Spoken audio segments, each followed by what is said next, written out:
I've talked before about my conversion to Catholicism and how I formally began the process during Lent. But I never told you just how special the first parish I attended truly was. Looking back, I don't think I could have completed the conversion process without St. Bernard of Clairvaux. Bella Vista, Arkansas is a quiet community tucked into the hills of northwest Arkansas, right along the Missouri border. Until 2011, it was a private retirement village, and even when we moved in, 5 years after they opened the gates to younger residents, most of our neighbors were still in their mid-70s.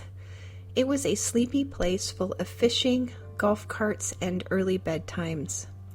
I didn't realize it at the time, but it was precisely the sort of place I needed.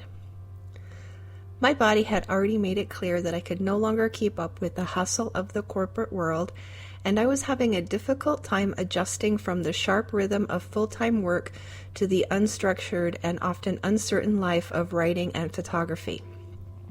Bella Vista was gentle with me. It gave me room to rest, and it allowed my spirit to catch up to my body. And it was during this quiet healing session that I realized I needed religion too. As I've mentioned before, in taking the back roads to Rome, Catholicism had become the only reasonable option. But I still needed to find the right place and the right people to help me take the final steps. My strongest motivator was Father B. He's a member of the Indian Missionary Society and is on mission in Bella Vista, Arkansas. My first meeting with him was disarming in the most comforting way. I'd had run-ins with religious men in authority before, all of them non-Catholic, and most of them had been self-righteous, judgmental booby heads. Father B was nothing like them.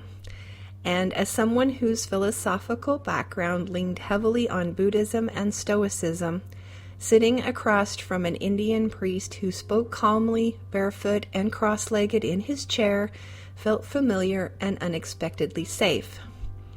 His presence made sense in the language my soul already knew. And then there were the parishioners. The average age at St. Bernard was about 78, and many of them were lifelong students. Quite a few had gone back to school for fun during retirement to earn theology degrees. They were pre-Vatican II Catholics with shelves of books and decades of thoughtful reading behind them. Exactly the sort of parishioner someone like me who could talk to for hours. But more than their knowledge, it was their kindness that changed me. For the first time in my life, I was surrounded by genuine parental affection. People who noticed when I was hungry, asked if I was cold, and checked on me when I looked sad.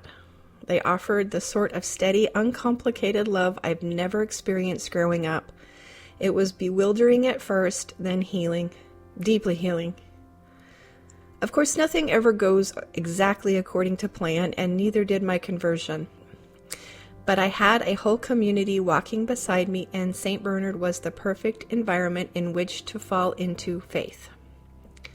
I used to think a pilgrimage meant going somewhere holy, and now I know that a pilgrimage is what happens when something holy reaches you.